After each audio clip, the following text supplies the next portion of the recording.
Assalamualaikum warahmatullahi wabarakatuh. Nama saya Mutia Khairunisa dari kelas 11 MIPA 4. Saya akan menceritakan tentang Perang Puputan dan saya akan menceritakan Perang Puputan Margarana. Puputan adalah istilah dalam bahasa Bali yang mengacu pada ritual bunuh diri massal yang dilakukan saat perang daripada harus menyerah kepada musuh. Istilah ini berasal dari kata bahasa Bali puput yang artinya tanggal, putus, habis, atau mati. Latar belakang Perang Puputan Margarana. Pada intinya, Perang Puputan Margarana di Bali dilatar belakangi oleh hasil perundingan Linggarjati antara Belanda dan Indonesia. Salah satu isi hasil perundingan Linggarjati adalah Belanda mengakui secara de facto Republik Indonesia dengan wilayah kekuasaan meliputi Jawa, Sumatera, dan Madura. Setelah itu, Belanda sudah harus meninggalkan daerah de facto itu paling lambat 1 Januari 1946. Itu artinya Bali tidak termasuk ke dalam bagian Republik Indonesia. Hal itu melukai hati rakyat Bali yang kemudian memicu perlawanan.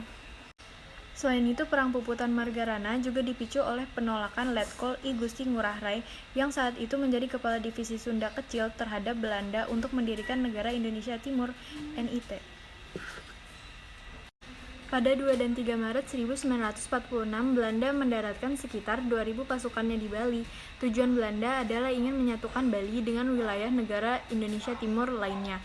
Di saat yang sama, Letkol I Gusti Ngurah Rai sedang berada di Yogyakarta untuk melakukan konsultasi dengan markas besar TRI. Belanda kemudian membujuk I Gusti Ngurah Rai supaya bersedia bekerjasama membentuk NIT. Namun, ajakan tersebut ditolak dengan tegas oleh I Gusti Ngurah Rai, bahkan ia bertekad melakukan perlawanan terhadap Belanda. Awal peristiwa Perang Puputan Margarana. Pada sekitar pertengahan November 1946, I Gusti Ngurah Rai kemudian memberikan perintah kepada pasukannya yang bernama Ciung Wanara untuk melucuti persenjataan polisi NICA yang menduduki kota Tabanan. Perintah tersebut terlaksana 3 hari kemudian, persisnya pada 19 November 1946. Pada operasi tersebut, pasukan Ciung Wanara berhasil menguasai detasemen polisi NICA di Tabanan serta merebut puluhan senjata. Tersebut terlaksana 3 hari kemudian, persisnya pada 19 November 1946. Pada operasi tersebut, pasukan Ciung Wanara berhasil menguasai detasemen polisi NICA di Tabanan serta merebut puluhan senjata lengkap sekaligus dengan artilerinya. Setelah itu, pasukan Ciung Wanara kembali ke desa Adeng, Marga, Tabanan. Tak pelak, peristiwa itu memicu amarah Belanda. Pada 20 November 1946, Belanda mengerahkan seluruh pasukannya yang tersebar di seluruh wilayah Bali dan Lombok untuk mengisolasi desa Adeng Marga. Belanda juga mendatangkan pesawat pengebomnya dari Makassar untuk menghadapi pasukan I Gusti Ngurah Rai. Menjelang siang, sekitar pukul 9 sampai 10 WITA, pasukan Ciung Wanara baru menyadari bahwa mereka dalam posisi terkepung oleh serdadu Belanda. Enggan menyerah, aksi tembak-tembakan pun tidak terelakkan. Puncak peristiwa Perang Puputan Margarana. Sebenarnya sebelumnya I Gusti Ngurah Rai sempat mencium pergerakan Belanda dan langsung memindahkan pasukannya ke desa Marga.